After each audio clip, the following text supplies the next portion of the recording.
하나님의 말씀 보겠습니다.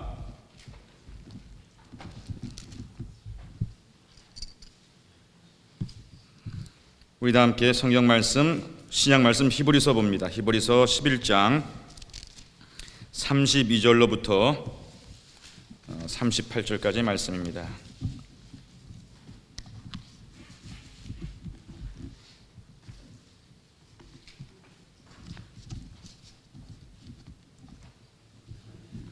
우리 다 함께 32절로부터 38절까지의 말씀 한 목소리로 받들어 읽겠습니다.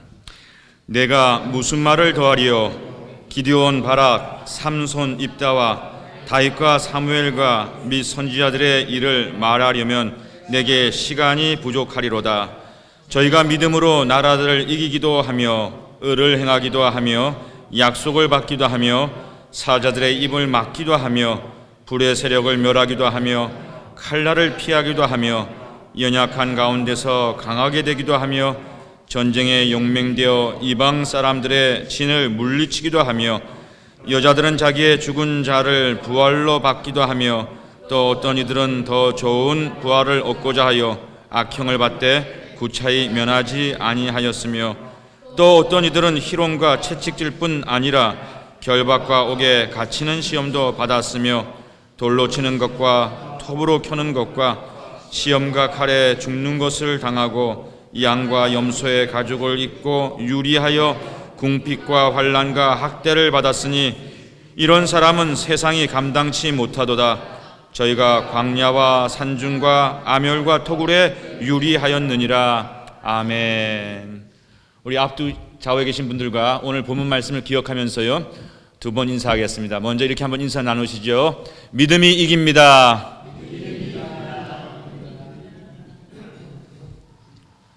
믿음이 이긴다는 거 믿으시죠? 그래, 또 한 번 인사합니다. 이렇게 인사하겠습니다. 나는 예수 믿는 사람입니다.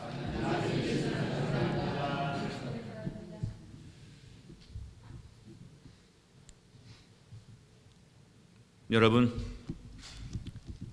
우리 하나님께서 오늘도 세상 역사를 이끌어 가신 분이라고 하는 것을 믿으시는지요? 이 믿음이 우리 예수 믿는 사람들의 본질이에요. 지난 주일날에도 십자가의 도가 어떤 이에게는 미련한 일, 어떤 이에게는 하나님의 능력이라고 하는 말씀을 전한 바가 있습니다. 하나님께서 역사를 주장하신다라고 하는 이 믿음이 될 때 이 믿음 속에는 참으로 귀한 능력이 있지요. 그러나 하나님께서 역사하신다라고 하는 이 말처럼 추상적이고 별 의미가 없을 수 있는 말의 유의 같은 그 말이라고 한다면 이것은 우리 인생에 전혀 영향력도 아무 힘도 줄 수 없는 그저 흘러가는 말일 따름입니다. 오늘 우리는 서로와 인사를 나눴습니다. 나는 예수 믿는 사람입니다. 우리의 생긴 모습만큼이나 나는 예수 믿는 사람이란 이 예수를 믿는 우리의 모습에도 차이가 있을 수 있을 거예요.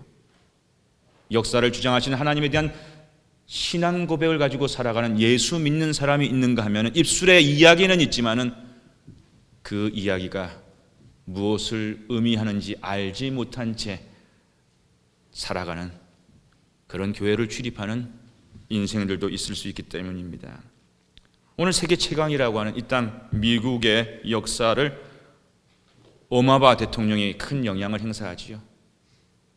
미국 대통령 세계에서 가장 영향력이 큰 대통령이기에 오바마 대통령의 결정에 대해서 세상은 주목하고요, 오바마 대통령의 행보에 대해서 세상은 주목합니다. 그리고 그 행보와 그 결정이 실제 많은 영향력을 미치고 있기 때문이지요. 그러나 여기까지가 세상이 미국을 바라보는, 미국 대통령을 바라보는 이해라고 한다면은 예수 믿는 사람들은 오바마 대통령이 아니라 결국 이 역사는 미국에 가는 길 역시도 여호와 하나님의 손에 있다라고 하는 것을 믿는 것이 우리의 믿음이기 때문입니다.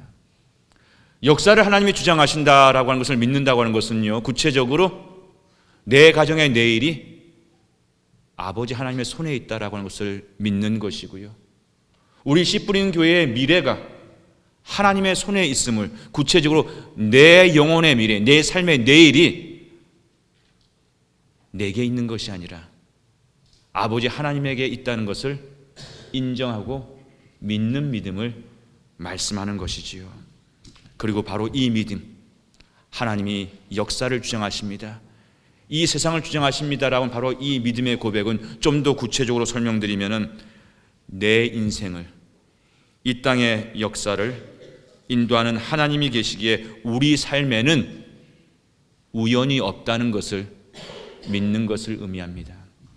미국 살아가면서 영어식 표현으로다가 by chance, 우연이라고 하는 by chance, happen to be, 뭐 그러저러 하다가 그렇게 됐지라고 하는 이런 표현들, wish me luck, good luck, bad luck, 운이 나빴어, 운이 좋았어라고 하는 이런 표현들이 이 영어식 표현 속에서 참 많이 묻어져 있어요. 그러나 역사를 주관하시고 섭리하시는 하나님을 믿는다라는 이 고백은요, 그런 우연이 있지 않고 오히려 하나님의 계획과 하나님의 섭리와 하나님의 역사만이 존재한다는 것을 믿고 인정하는 것이지요. 바로 그 믿음은 행과 불행 속에도 다 하나님의 계획이 있고 성공과 실패 속에도 다 하나님의 약속이 있다는 그것까지를 포함하는 믿음이 될 것입니다. 저는 누가복음 2장, 예수님의 성탄 이야기를 담고 있는 마태복음과 누가복음에서 예수님의 성탄 탄생 소식을 전하고 있는데, 그 누가복음 2장에 보게 되면은 예수님의 탄생 소식에 대해 제게 참 도전을 주는 말씀을 만날 때가 있습니다. 그것은 가이사 아구스도가 영을 내려서 천하로 다 호족하라 하였으니, 다시 얘기해서요, 나사렛 동네에 살고 있었던 요셉과 마리아는 지금 여행을 할 형편이 못 됐습니다. 만삭의 아내를 두고 어딜 여행을 갑니까? 그리고 이 출산은요, 대단히 은밀하게 진행될수록 사람들이 모르면 모를수록 좋아 보이는 출산이었습니다. 처녀가 잉태를 하다니요.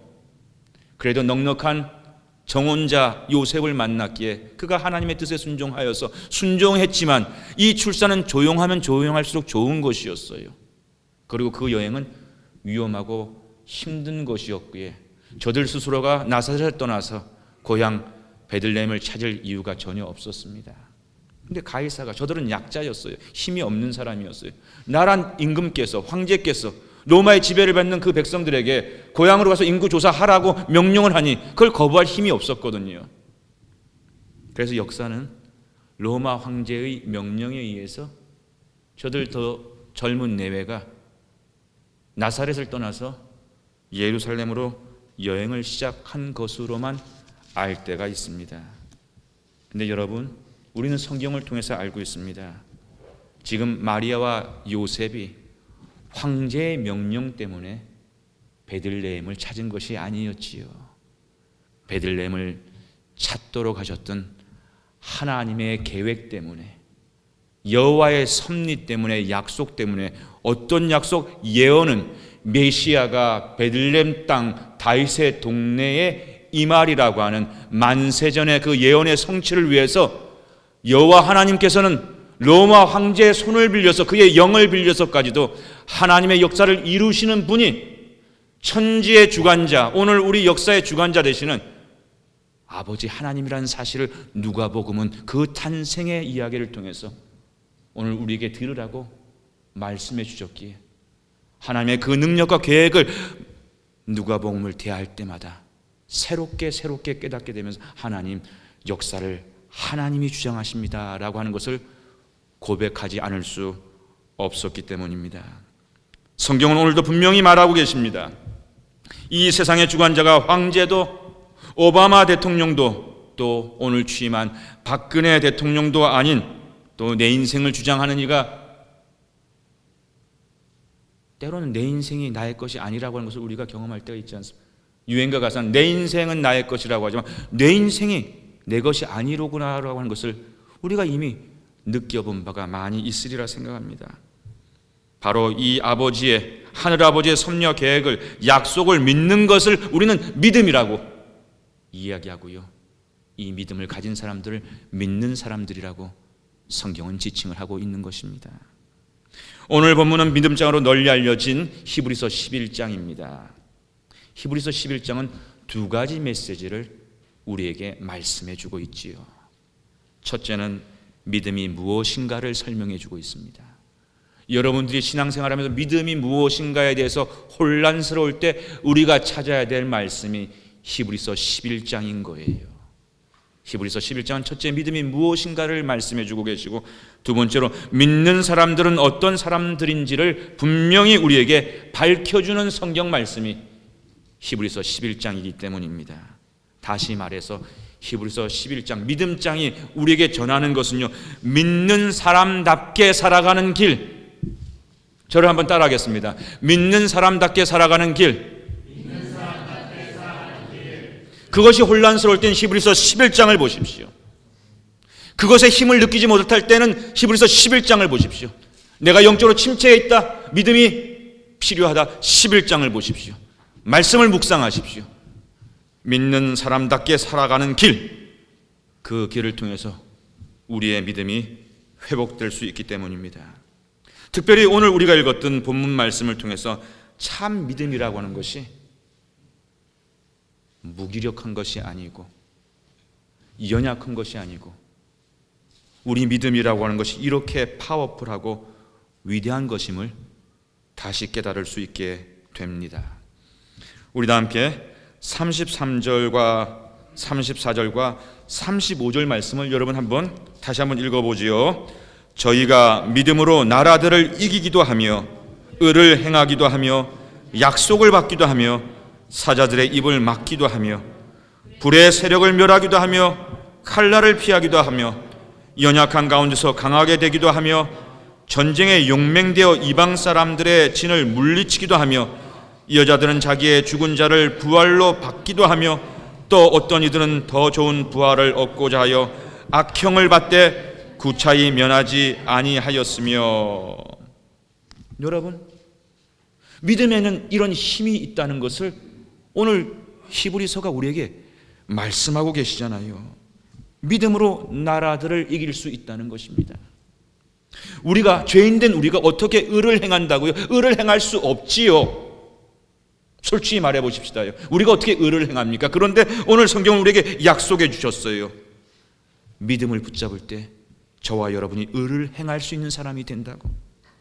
약속을, 하나님의 약속을 무엇으로 받습니까? 믿음으로 약속을 받았습니다. 이것이 믿음의 권세인 것이에요. 그리고 믿음으로 사자들의 입을 막아냈다라고 성경은 우리에게 설명하고 있습니다. 원수와 같은 그 사자들의 입, 막을 수 없는 그 입을 믿음은 막게 하셨다는 것이지요. 불의 세력을 멸하는 것도 믿음이었고 칼날을 피할 수 있는 것도 믿음이었습니다. 그리고 연약한 자, 할 수 없어요. 저는 부족해요. 바로 이 연약한 영혼을 강한 자로 거듭나게 할 수 있었던 것, 다윗이 얼마나 미소년이었습니까? 그가 목동으로서 조금 잘했다 할지라도 어떻게 전쟁터에 나가지고 골리앗과 같은 장수를 싸워 이길 수 있겠습니까? 그런데 연약한 저에게 믿음이 들어갈 때 그는 골리앗을 물리칠 수 있는 강한 자, 장수로 거듭날 수 있지 않았습니까? 무엇으로? 다윗이 무엇으로 거듭났어요? 믿음이었습니다. 믿음이었습니다. 이 믿음은 전쟁 앞에서도 용맹해질 수 있어요. 모든 전쟁 앞에 두렵지 않은 인생이 어디 있습니까?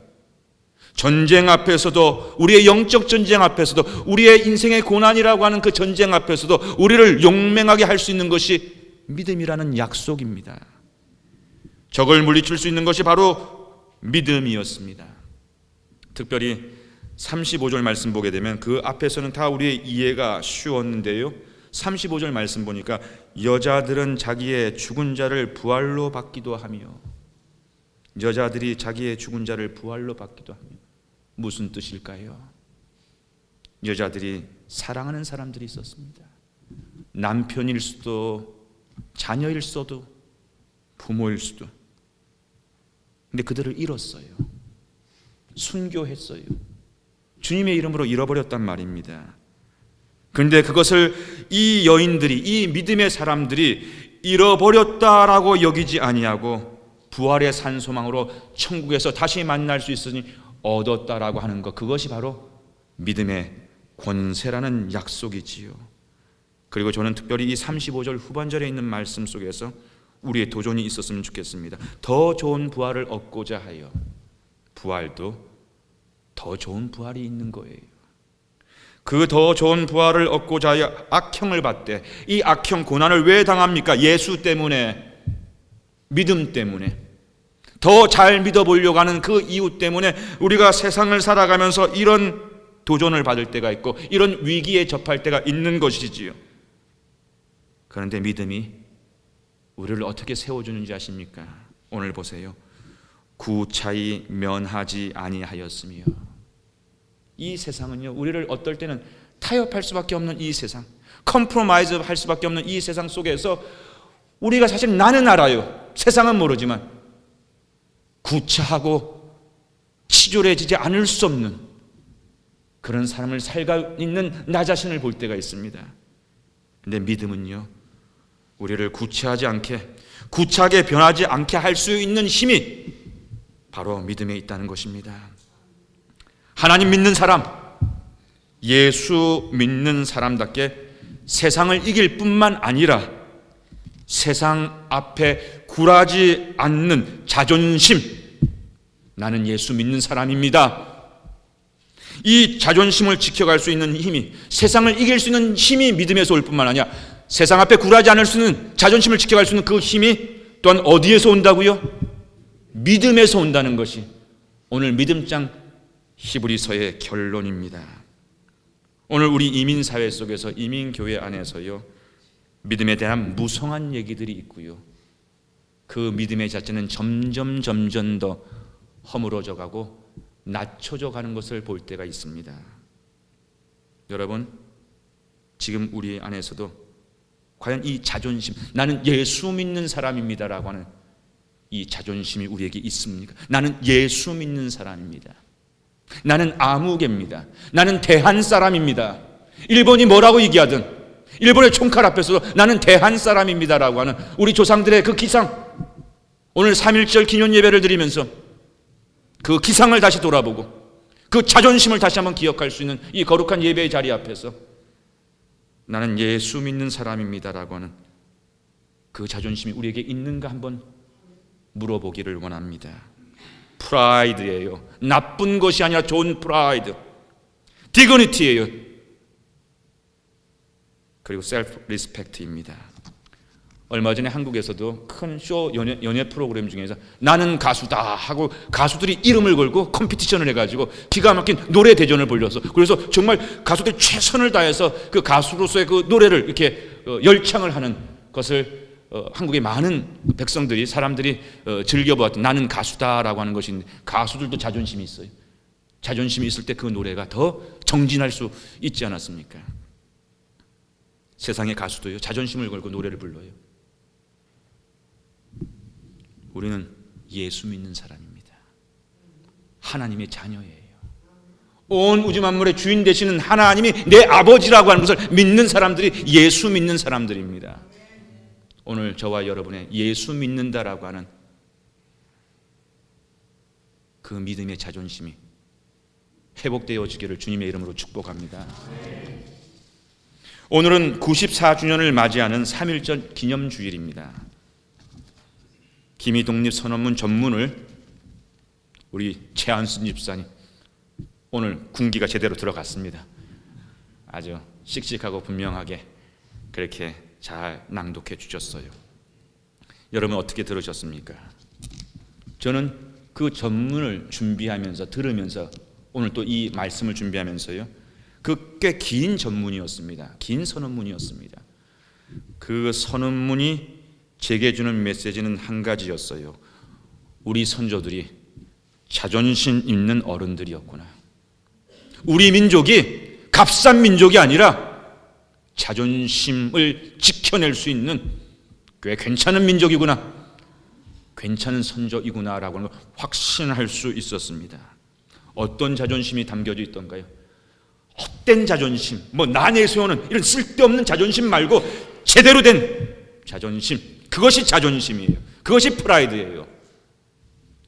사람답게 살아가려는 자존심이 있었습니다. 니들이 뭐라 하든 나는 사람다운 삶을 살기를 원한다는 우리 조상들의 자존심이 있었습니다. 조선 사람답게 살겠다는 용기도 있었습니다.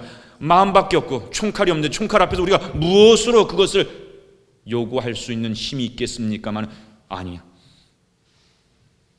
나는 조선 사람으로 조선 사람답게 살겠다라고는 그 용기가 있었고요. 자유평등한 인류 공동체의 구성원답게 살 수 있다라고는 믿음과 비전도 그 선언문 안에는 가득 차 있었음을 보게 됩니다. 앞에서도 보았지만 일부 구절 제가 다시 한번 번역된 것으로 여러분 앞에 소개하기를 원합니다. 2천만 각자가 사람마다 마음속에 칼날을 품고, 어떤 칼인지가 중요하죠. 어떤 칼인지가 중요합니다. 마음속에 칼날을 품고 인류의 공통된 선품과 시대의 양심이 정의의 군대가 되어, 군대가 있는데요, 정의가 우리 조상들의 군대였어요. 총칼이 군대가 아니라 정의로움이 군대였단 말입니다. 시대의 양심이 정의의 군대가 되고 인륜과 도덕이 무기가 되어 사람답게 사는 모습, 격이 있고 수준이 있는, 도덕적인 수준을 갖추고 있는 그것이야말로 우리의 무기다, 그걸 고백하지 않습니까? 인륜과 도덕이 무기가 되어 우리를 지켜주는 오늘, 우리가 이것을 얻고자 하는데 어떤 힘인들 꺾지 못하며 물러서서 계획을 세우는데 무슨 뜻인들 펴지 못할까? 아하, 새 하늘과 새 땅이 눈앞에 펼쳐지누나. 계시록 말씀을 그대로 보는 것 같아요. 새 하늘과 새 땅이 지금 10년 동안 억눌려져 있고 이 미래는 앞으로도 어찌 될지 모르는 그 답답함과 두려움 속에서요, 우리 선조들에게는 새 하늘과 새 땅을 볼 수 있었던 비전이 있었고요, 희망이 있었던 것입니다. 그리고 계속하지요. 아하, 새 하늘과 새 땅이 눈앞에 펼쳐지누나. 힘의 시대는 가고 도의의 시대가 오누나. 총칼로 억제하고 침략하는 시대는 반드시 갈 것이고, 양심과 정의가 살아있는 도의의 시대, 사람다움이 인정되어지는, 평등과 자유가 지켜질 수 있는 도의의 시대가 오고 있음을 우리 선조들은 믿었습니다. 그리고 그 전문의 마지막은 이렇게 끝이 나지요. 저 높은 곳을 향하여 날마다 나아갑니다. 저 높은 곳을 향하여 날마다 나아. 이것이 우리의 표대 아닌가요? 우리는 항상 높은 주님의 그 정상을 향해서 주님이 힘써 달려오라 했기 때문에 그 경주를 달려가는 것이 우리의 믿음의 여장일 텐데, 왜 자꾸만 낮추시는 거예요? 왜 낮은 곳을 보는 거예요? 높은 곳을 바라봐야 할 사람들이. 오늘 전문의 마지막은 다만 저 앞을 빛을 따라 힘차게 전진할 따름이로다라고 맞춰지고 있습니다. 앞을 빛을 따라 힘차게 전진할 따름이다. 저는 정말 이 전문을 매년 우리가 한 번씩 만납니다. 만날 때마다 은혜가 되는 거예요. 만날 때마다 도전이 되고요, 만날 때마다 너무 자랑스러워요. 우리의 선조들이 내가 대한 사람이라고 하는 것이. 그렇다고 제가 국수주의자나 극단적인 민족주의자 아닙니다. 저는 예수 전하려고 이 자리에 섰어요. 대한민국이 특별히 세상에 유일하게 구원의 민족이다, 이런 얘기 하려고 이 자리에 서지 않았어요. 저 국수주의자 아니에요. 민족주의자 아닙니다. 그러나 이 진실 속에, 이 고백 속에 우리 선조의 자랑이 있고요, 자존심이 있잖아요. 자존심이 얼마나 멋있습니까? 그리고 이 유산을 이 땅에서 살아가는 우리 한민족의 정체성을 지키고 우리가 살아가야 되지 않겠어요? 이 땅에서 살아가는 우리 후예들에게, 우리 후세대들에게 영어권, 한국어권을 떠나가지고 우리 그 세대들에게 이런 너의 뿌리 속에서는 이런 자랑이 있었고 이런 유산이 있다라고 하는 것을 가르쳐 갈 수 있는 교회가 씨 뿌리는 교회, 우리 교회의 학교가 되기를 주님의 이름으로 축복합니다. 함께 노력하시자고요. 루츠와 슈츠가 그걸 함께 갖고 가는 거예요. 한민족을 한민족답게 하는 것은 우리는 한민족이요라고 하는 자존심이었습니다. 건강한 자존심. 믿는 사람을 믿는 사람답게 하는 것도요, 영적인 건강한 자존심. 나는 하나님 믿는 사람이요. 오늘 우리가 너무나도 많은 것을 잊어버렸어요. 오히려 교인들, 예수 믿는 사람들을 더 조심해야 돼라고 하는 얘기를 공공연하게 우리가 하고 있으니까, 오히려 직분 있는 그 사람을 통해서 뭔가 속았다 뭐했다라는 이런 얘기를 세상에 나가서 우리가 들을 때가 얼마나 많은지 모릅니다. 자존심이 다 무너진 거예요. 자존심. 이 자존심이 먼저 회복되어져야 하는 것입니다. 낮추지 말아야 할 것이 바로 이 믿음의 자존심. 내가 예수 믿는 사람이요.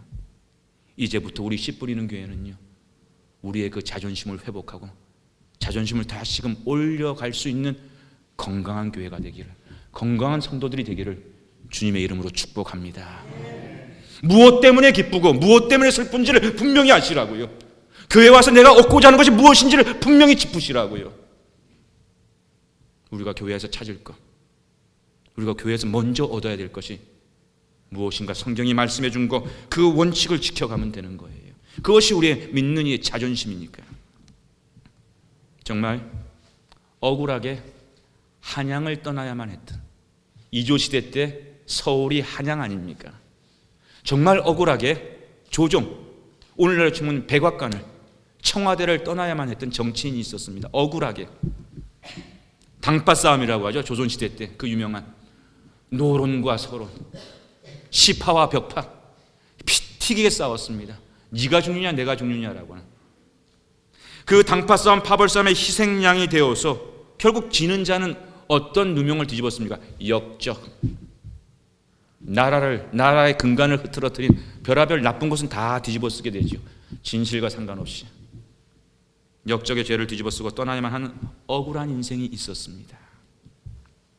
정조대왕 옆에서 큰일을 하고, 우리 수원의 화성이라고 하죠. 그 화성을 과학적으로 만들어가는데 큰 기여를 했던 참으로 충신이었는데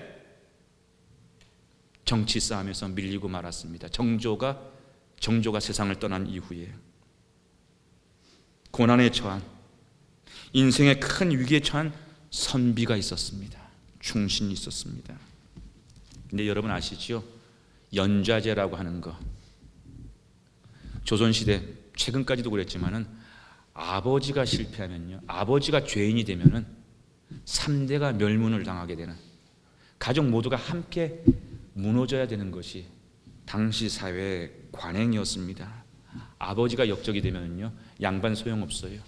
어느 순간에 노예도 될 수 있는데, 아버지가 역적이 되면 그 아들들은 관직에 오를 수가 없어요. 과거를 볼 수가 없단 말입니다. 양반 사회지만 양반으로 살아갈 수 있는 길이 꽉 막히고요, 대대손손 이제 그 길이 막혀버린다라고 하는 이 벌이 참 무서운 거지요. 피눈물 나는 현실입니다. 그리고 상상해 보세요, 여러분. 이런 피눈물 나는 현실 속에서 유배지, 저 한양에서 저 남쪽 전라도 강진이라고 하는 저 먼 유배지에 내려가서는요, 아들로부터 편지를 받는 겁니다. 자식으로부터 편지를 받았어요. 그 편지의 내용인즉슨, 아버님 먹고 살아야 하니 양계를 시작했습니다. 닭 키우는 것을 시작했다는 거예요. 여러분, 조선 양반 사회에 양반이 닭을 키워요, 짐승을 거둔다고 하는 것이 그 당시 신분제 사회에 양반과 쌍노님이 있고 천민이 있고 백정이라고 하는 것이 있었던 그 당시에 양반, 그리고 그 아들에게 기대가 있었고 그 아들이 세상에 이름을 낼 수 있는 똑똑한 놈이다라고 하는 기대가 있었던 아버지가요, 아들로부터 아버님 닭을 키워야 되겠습니다 라고 하는 이 편지를 받았을 때, 여러분 그 아버지의 마음이 어땠을 것 같습니까? 그래, 그렇게라도 해서 먹고 살아야지. 가슴이 찢어지지요. 가슴이 찢어지지요. 내가 아픈 것은 부모님들이 아파도 견뎌냅니다.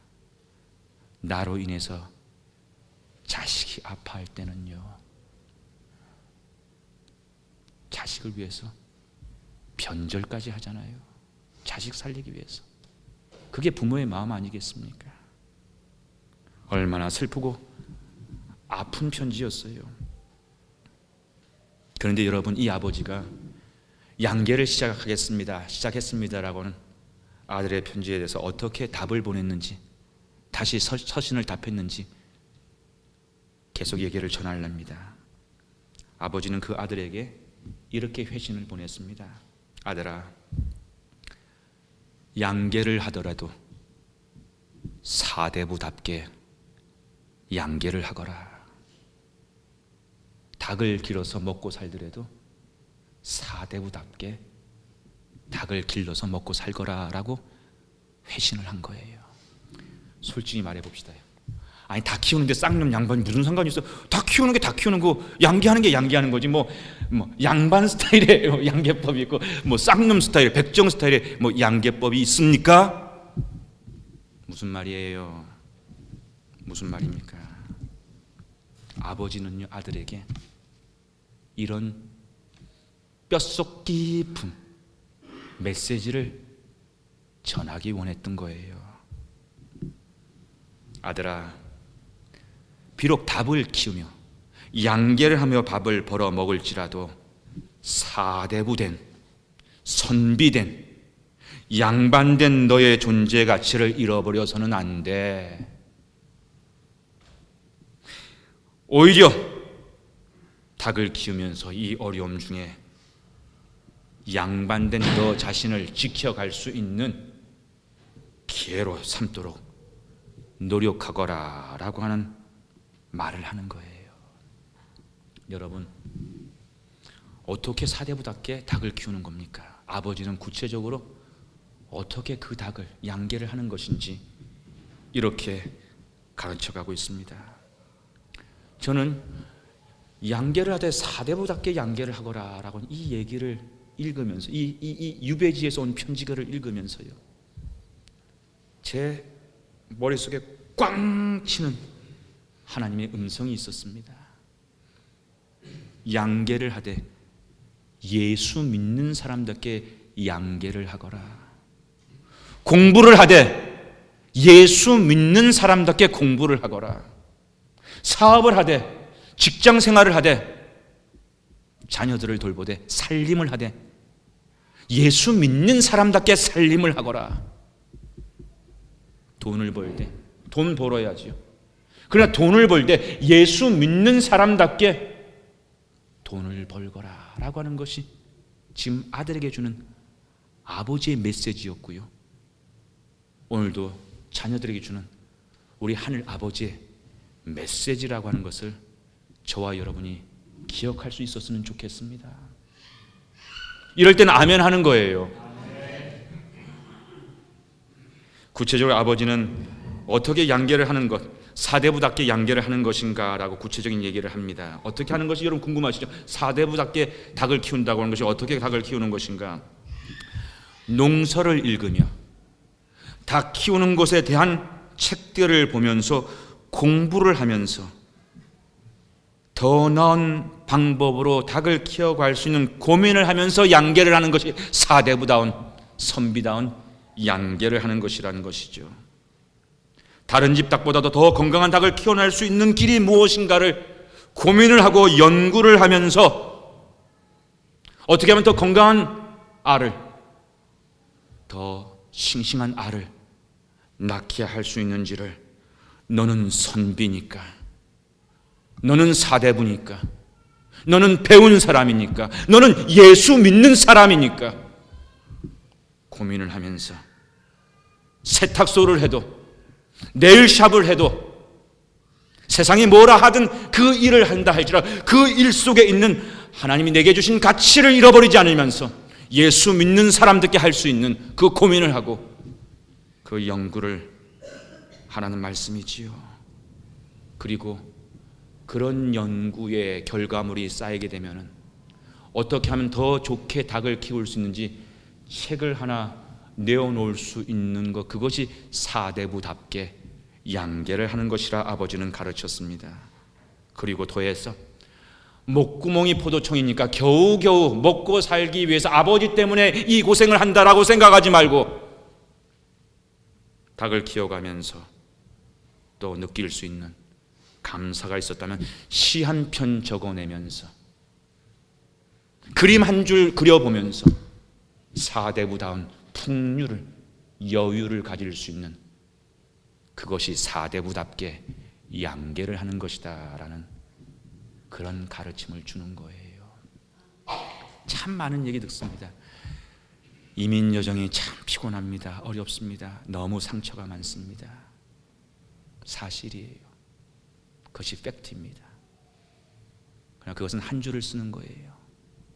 두 번째 줄을 써야 됩니다. 두 번째 줄을 써야 됩니다.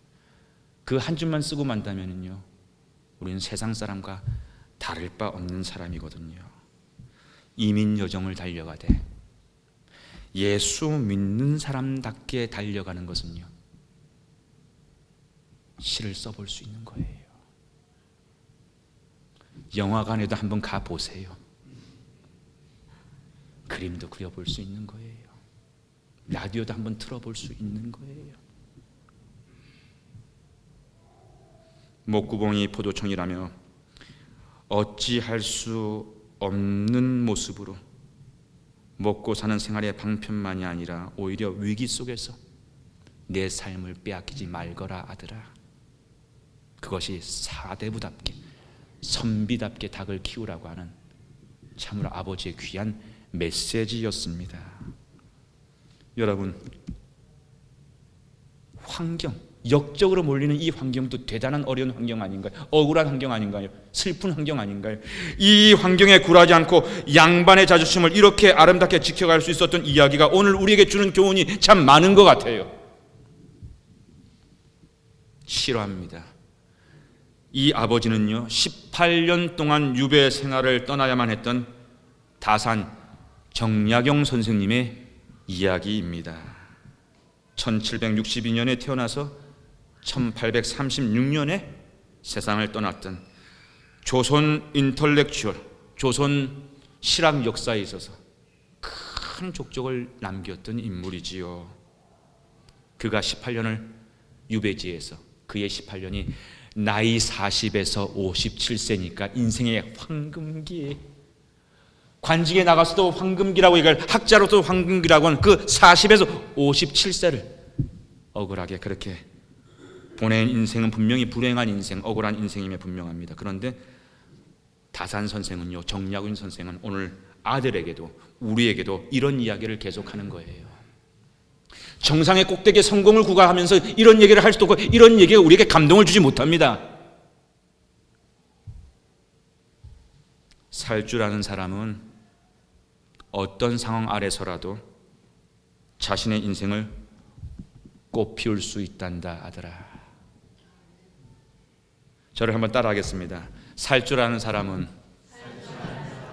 어떤 상황 아래서도 자신의 인생을 꽃피울 수 있습니다. 꽃피울 수 없다는 다 살 줄 모르는 사람들의 핑계예요. 살 줄 모르는 사람들의 핑계라니까는요. 봐요, 아멘이 또 없으시잖아. 제가 너무 극단적으로 몰아가는지 모르겠지만요, 살 줄 모르는 인생들의 핑계입니다. 핑계예요. 오늘 아버지는 아들에게 피 쏟는 자신의 얘기를 하는 거예요. 세상이 당신을 규정하는 것이 아니다 아들아. 세상이, 적들이 너를, 인생을 규정하는 것이 아니야. 노론과 벽파가 당신의 인생, 정약용의 인생, 너의 인생을 규정하도록 내버려 두지 않았습니다. 포기하지 않았습니다. 지지 않았습니다. 일본이 조선의 미래를 규정하도록 우리의 선조들은요, 기미 독립선언문을 발표한 우리의 선조들은 포기하지 않았습니다. 지지 않았습니다. 총칼이 이기게 한다고 천만의 말씀, 역사는 분명히 말씀해 줍니다. 총칼이 사람의 가치를 쓰러뜨리지 못해요. 내 대가 안 되면 내 후세대가 로마가 예수 교회를 쓰러뜨렸습니까? 예수 교회가 로마를 이기지 않았습니까? 근데 여러분 아시죠? 다산 정약용 선생을 사지로 죽음의 사형원도 받았거든요. 잘못되면 죽을 뻔했죠.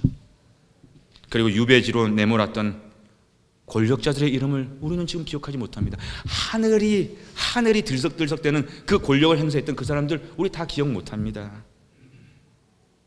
그러나 오히려요, 역사에서는 약자, 진자, 유배지에 쫓겨난 정약용 선생을 오늘 역사는 기억하고 있잖아요. 한 숭고한 인생, 사대부의 의지도 이렇게 강하고 고결한 것이라고 한다면 우리 조상들, 우리 선조들, 김희 독립선언문의 조상들의 기상을 보시면 하늘을 찌를 것만 같잖아요. 얼마나 당당합니까? 그런데 하물며 천하 만물의 주인 되시는, 세상을 지으셨고 우리에게 영원한 생명을 주셨다라고 하는, 천하 만물의 주인 되시며 오늘 이 역사의 주인 되신다라고 하는 하나님을 아버지로, 하나님의 아들이요 딸이라고 고백하는 우리의 확신이, 우리의 자존심이 왜 이렇게 약한 거예요? 왜 이렇게 자존심이 없는 거예요? 예수 믿는 사람이라고 하는 자존심이 무엇인지 모르는 것만 같을 때가 보입니다. 여러분, 우리는 이렇게 형편없게 취급받아서는 안 되는 하나님의 아들, 하나님의 딸, 예수 믿는 사람입니다. 정약용 선생은 살 줄 아는 사람, 어떤 상황에서도 자신의 인생을 꽃피울 수 있다고 말씀했는데요, 저는 이 얘기를 우리가 믿음의 두 번째 줄로 이렇게 적용해 볼 수 있었으면 좋겠습니다. 믿을 줄 아는 사람, 세상에는 살 줄 아는 지혜로운 인생이 있다고 한다면 교회는요, 믿을 줄 아는 믿음의 인생이 반드시 있는 법이겠지요. 믿을 줄 아는 사람은 어떤 상황 아래서도 하나님이 섭리하시는, 하나님이 축복하시는 인생을 내가 꽃피울 수 있다라고 하는 것을 믿는 사람입니다. 오늘 씨 뿌리는 교회 사랑하는 저와 여러분이 믿을 줄 아는 사람, 하나님이 반드시 어떤 상황에서 우리의 섭리하신, 계획하신, 약속하신 그 인생을 꽃피우게 하실 것이라고 하는 것을 믿을 수 있기를 주님의 이름으로 축복합니다. 자존심을, 자긍심을 높이시자고요.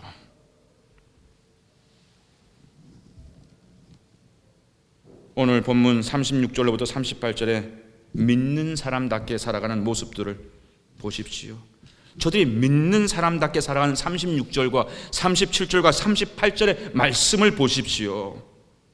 그들은 참 힘든 시련을 통과해야만 했습니다. 그러나 저들에게 하나님이 섭리하신다라는 그 약속을 믿으니까는요, 오히려 그 모진 고난 앞에서도요, 세상이 저들을 감당하지 못했다라고 성경은 그 역전을, 반전을 우리에게 말씀해주고 있지 않습니까? 이것이 하나님의 섭리를, 계획을, 약속을 믿는 우리의 믿음이요, 우리의 자존심인 것입니다. 3.1절 기념 예배를 드리면서 저는 우리 선조들의 이 참 멋진 자존심을 통해서 예수 믿는 사람의 자존심이 회복되어야 되겠구나라고 하는 강한 음성을 듣고 오늘 이 거룩한 3.1절 기념 예배를 드리는 오늘, 어떤 형편 속에서도 예수 믿는 사람답게 살아가는 것이 우리 믿는 사람들의 자존심이 되기를, 저와 여러분의 자존심이 되기를 다시 한번 주님의 이름으로 축복합니다. 우리 앞뒤에 계신 분들과 다시 한번 이렇게 기억하시면 인사를 나누겠습니다. 나는 예수 믿는 사람입니다.